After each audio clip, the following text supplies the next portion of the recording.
Ok, arranquemos con una idea que es fundamental en la educación moderna, y es que enseñar a un adulto no tiene nada, pero nada que ver con enseñarle a un niño.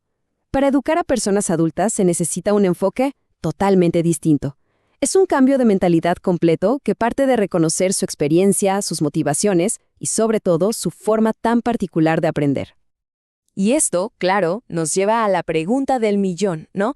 ¿Por qué esas clases magistrales, esas donde uno se sienta a escuchar durante horas, por qué simplemente no funcionan con los adultos? Bueno, vamos a meternos de lleno en ese problema, a desglosarlo para poder entender la solución. Perfecto. Y para entender la solución, lo primero es lo primero. Hay que entender a la persona que aprende. Miren, un estudiante adulto no es una hoja en blanco, para nada. Llega con toda una mochila de experiencias, con un mundo a cuestas y además con expectativas súper claras. Y la diferencia se vuelve clarísima cuando comparamos dos modelos. Por un lado tenemos la pedagogía, que es la que se piensa para niños. Aquí el aprendiz, bueno, es dependiente. Pero por el otro lado está la andragogía, que es el mundo de los adultos.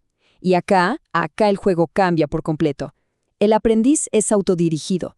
Su experiencia no es algo secundario, es un recurso clave. Y el foco no está en aprender una materia porque sí, sino en resolver problemas concretos, del mundo real. Bueno, entonces, si el enfoque es tan diferente, ¿qué es lo que realmente busca una persona adulta? ¿Qué le motiva a sentarse de nuevo a aprender, sea en un salón o frente a una pantalla?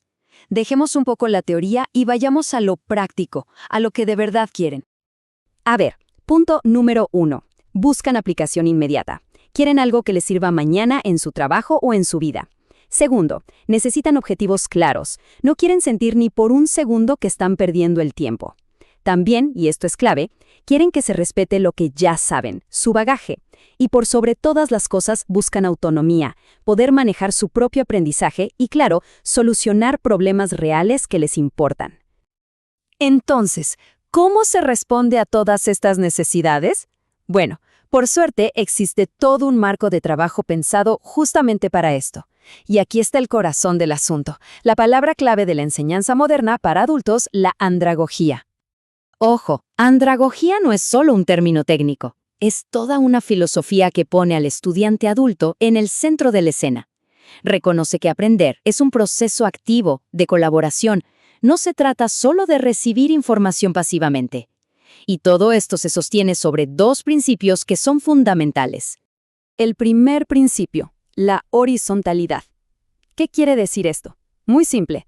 La relación entre quien facilita el aprendizaje y quien aprende es de pares, de igual a igual.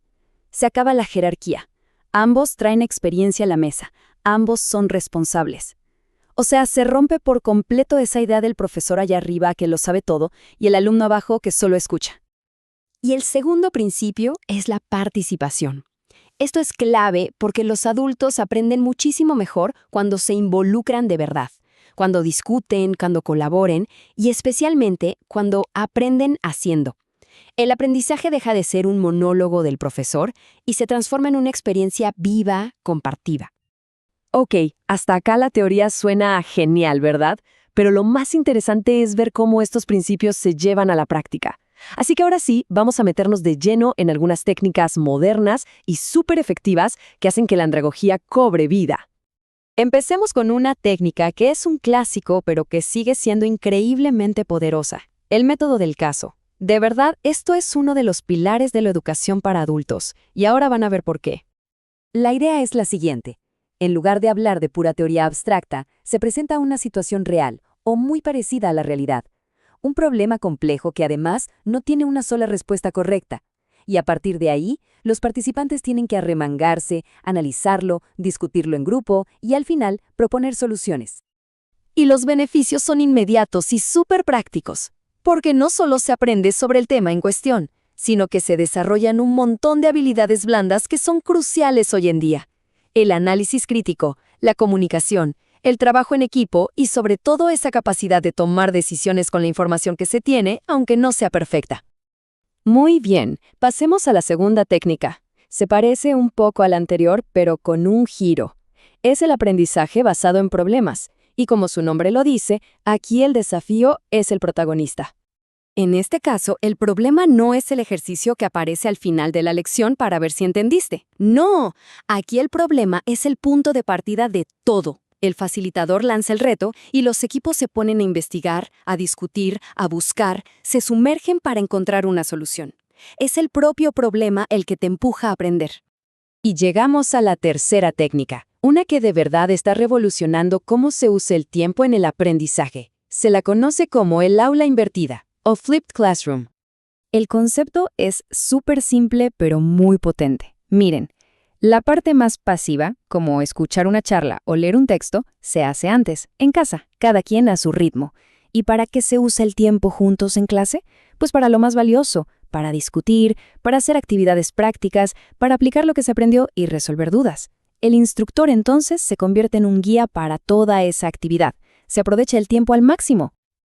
Como se habrán dado cuenta, todas estas técnicas, el método del caso, el aprendizaje basado en problemas, el aula invertida, todas apuntan a lo mismo, a una idea central, a un cambio de chip fundamental en cómo entendemos la educación. Y este es el punto clave, la gran conclusión.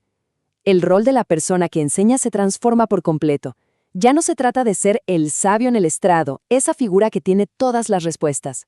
Ahora, se trata de ser un guía que acompaña, un facilitador que crea las condiciones para que el aprendizaje ocurra, que lanza las preguntas importantes y que acompaña al grupo en su propio viaje de descubrimiento.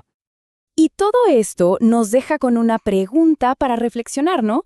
Pensemos en la próxima vez que tengamos que enseñar algo, ya sea en una capacitación formal, en una reunión de equipo, donde sea. ¿Cómo podemos aplicar estos principios? ¿Qué pequeño cambio podemos hacer para que esa sesión deje de ser un monólogo y se convierta en una verdadera experiencia de colaboración donde el conocimiento se construye entre todos?